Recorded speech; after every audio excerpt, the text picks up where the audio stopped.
Hey guys, happy Friday and welcome back to the 17th episode of the Inbox where I'm answering your questions. And today we're going to go ahead and start off with John Harrison's question saying, what happens when a crew is flying a ship together and the owner or captain ends up losing their connection?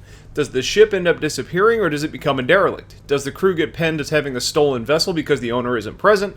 Is there some way for an owner to designate his crew to finish a mission if they don't return, or is the ship considered stolen? So with that, they're not going to penalize somebody negatively for just being on a ship and then having the captain disappear. Chances are when you're getting on board a ship, you're becoming a member of that crew. And you're probably going to be penned together just to make sure that you're staying in the same instance as everybody since you're all in the same ship. So if captain all of a sudden just gone, then all of a sudden what's going to happen is somebody else is probably going to need to step in and actually fly that ship. So if the captain was the one actually piloting the ship, somebody else is then going to need to pilot it. Now, one thing that I heard a while ago that CIG said, and I don't think this is all quite fleshed out yet, was specific to actually having an NPC replace somebody that's actually been disconnected. So I don't know if that's still one of their intentions or not, but there's a possibility there that if the pilot of the ship just vanishes, an NPC pilot may get put in place that the crew could then control. I don't know if that's still going to happen or not, but there's not going to be a negative penalty just because the game decided to drop, or I guess the connection dropped. You're not going to be penalized for just being on board. Your crew could still then finish the mission. Now, if you're flying a ship and it disconnects and you've just got NPCs on board, then it's a possibility that the NPCs could try and finish the mission. Or one thing that I also heard CIG said was that you might end up having your ship kind of go autopilot mode and try and fly back to the nearest space station or dock or whatever. So I don't think it's all been worked out yet. I think they need to figure out a lot as far as how the instances are going to work, how the server connections are going to work, how the handoff between different servers is going to work. But there's not going to be a negative penalty in that just some random Joe on your ship is going to become a criminal because you disconnected. Captain Badger says, will there actually have to be, characters actually have to rest in order to avoid negative effects from fatigue? An example of negative effects would be blurry vision or reduced stamina. But I don't know if they actually intended to do that or not. I just wanted to know if the ship's beds are going to be used. So CIG doesn't even know at this point, or maybe they do, but they've gone back and forth on this several times. Initially, it was going to be that you actually need to utilize beds, and that's why you see exploration ships tending to have those, or the long-range ships tending to have those. The goal was initially going to be at a certain level of realism by kind of needing your players to be able to take a break. Now, I think what we're probably going to end up seeing, because one thing I always go back to is what CIG has always said, is they want gameplay enjoyment over realism. So you're not going to have to sleep for like 3 hours on your ship to be able to be okay. Chances are if you log out, your character is sleeping, and that's probably where you're going to get that kind of aspect.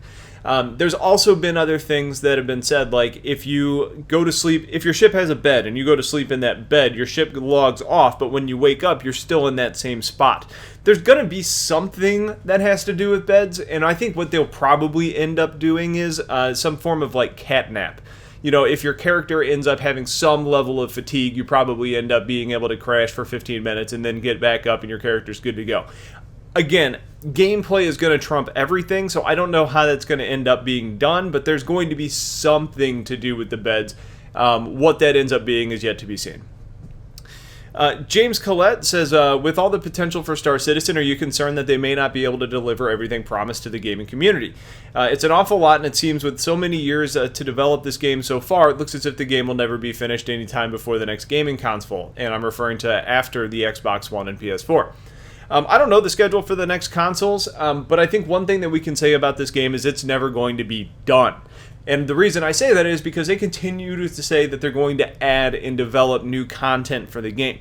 So when we get our first iteration of the persistent universe, there may be things that aren't actually worked out, or systems that aren't developed, or ships that aren't in the game yet.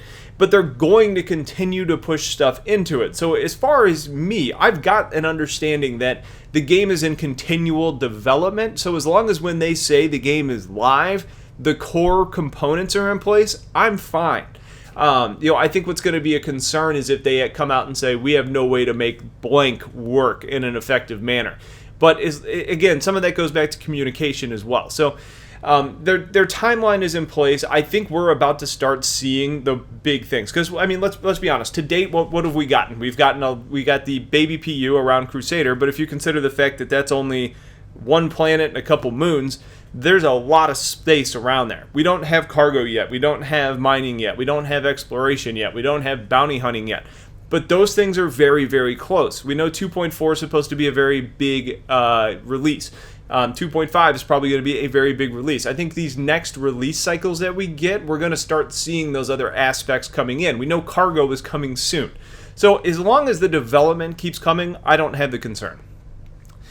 Kenneth Holmes says, what is your opinion on making all ships available all year? I personally don't really care either way. Being completely honest.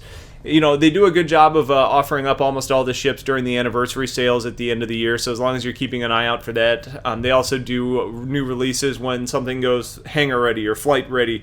They do random sales, like military ship sale during the middle of the year. It doesn't, so there's opportunities to get the ships.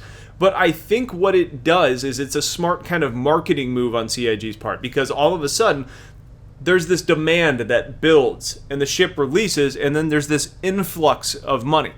If the ship is available non-stop, what you're probably going to end up seeing is people having this certain comfort level that they can buy it whenever they want, as opposed to, so they don't necessarily jump in and purchase. So when they do the limited ships and then they go on sale, I think it's good for funding to continue to have the income coming in for the game. H.M. Helbrecht says, I've got a question/concern. How quickly will we be able to progress from different tiers of ships from our chosen vocations? Because in order to get a dedicated mining or salvage or even cargo ship, you're likely looking at a lot of money for said ship. I fear that people who want to do specific things like mining, salvage, cargo, hauling will be potentially stuck for a long time in significantly suboptimal ship. I just feel there aren't enough low, mid-tier options for non-combat based ships.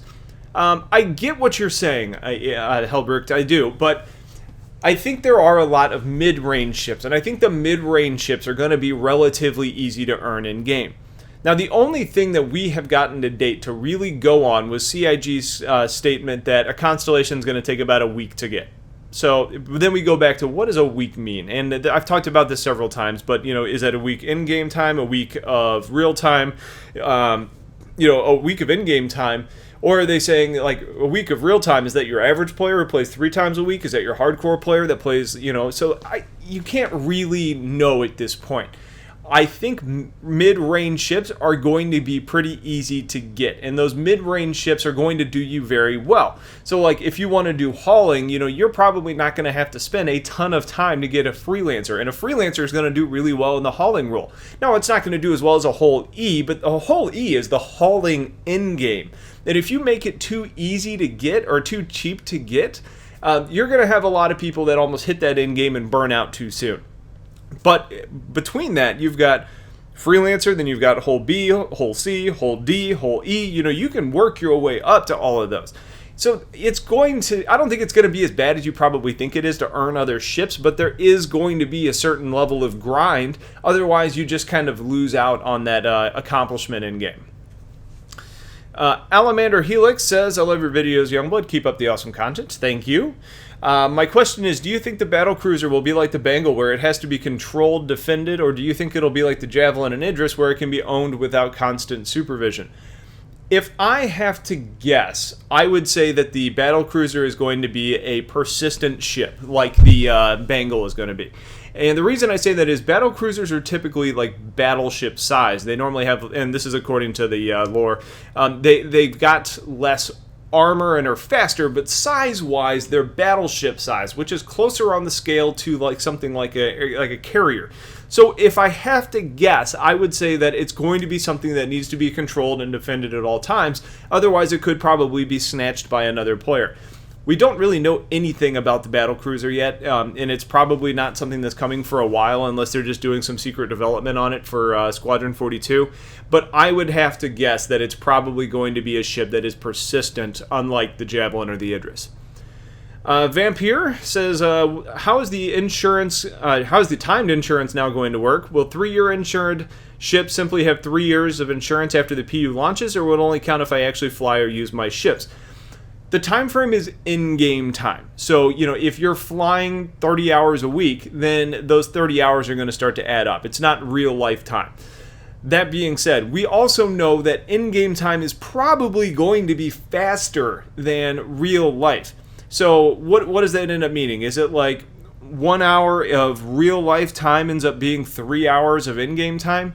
Something like that. If that's the case, then you're looking at roughly, take whatever your in-game in-game time is, multiply it by 3, and that's how much insurance you've used. It's in-game time, but we don't know the exact formula yet. And for the last question, Joseph Cotton says, if you have a starter ship package and want to expand my personal fleet, am I better off purchasing another game package or a standalone ship? Also, what will happen with all the starting hangars at the launch of PU?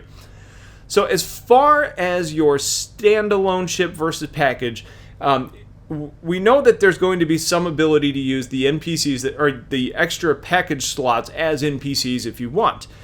We don't know a whole lot about that yet, but we also know that they're going to be selling NPCs to you. So you could potentially then buy those for later on. So it's kind of a crapshoot, and we don't know what the cost is going to be. So right now a package tends to be $15 more expensive than the standalone ship. So I would guess that we probably see an NPC being sold for somewhere between $10 and $15. If it's $15, it doesn't matter. You're kind of breaking even. I would say the safest bet is probably to end up just buying a standalone ship, save the money now, and even if it's a couple dollars more later to end up getting an NPC, then you can get them later. It just doesn't. But again, we don't know. But that's kind of what the difference is. But if you know that you want NPCs, we know that you can use your extra packages as NPCs. So it depends on how much crew you think you're going to actually need. As far as the starting hangars go, to my knowledge, you're going to be able to pick a starting location and your starting hangar. But let's say you've got the VFG hangar, which means that you have all 4 of them. You're not going to have 4 different hangars. Now, if you've got 4 different accounts, then you're going to have 4 different locations. But basically what it's going to be is you're going to pick a primary location and the type of hangar that you want.